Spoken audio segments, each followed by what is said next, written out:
This is Ron Paul with your weekly update for Monday, July 20th. Motorcycle accidents ruled COVID deaths. In the rush to paint Florida as the epicenter of the second wave of the coronavirus outbreak, government officials and their allies in the mainstream media have stooped to ridiculous deaths to maximize the death count. A television station this weekend looked into two highly unusual COVID deaths among victims in their 20s. And when they asked about co-morbidities, they were told one victim had none because his COVID death came in the form of a fatal motorcycle accident.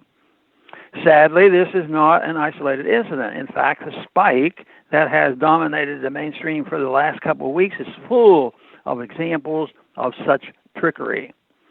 Washington State last week revised the COVID death numbers downward when it was revealed that anyone who passed away from any reason whatsoever who also had coronavirus was listed as COVID-19 death, even if the cause of death had nothing to do with COVID-19.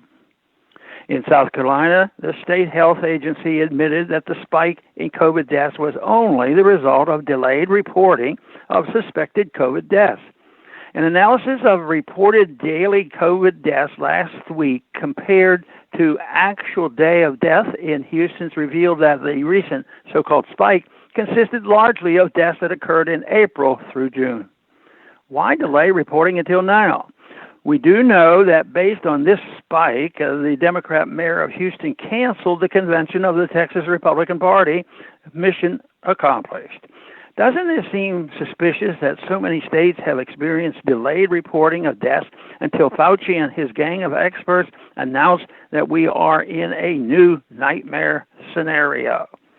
Last week in Florida, which is perhaps not coincidentally the location of the Republican Party's national convention, another scandal emerged when hundreds of COVID death centers reported 100% positive results. Obviously, this would paint a far grimmer picture of the resurgence of the virus.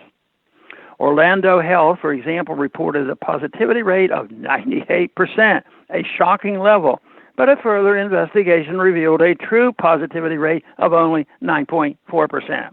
Those anomalies were reported throughout the state. Cases once meant individuals who displayed sufficient symptoms to be treated in medical facilities. But when the scaremongers needed a second wave, they began reporting any positive test result as a COVID case. No wonder we have a spike.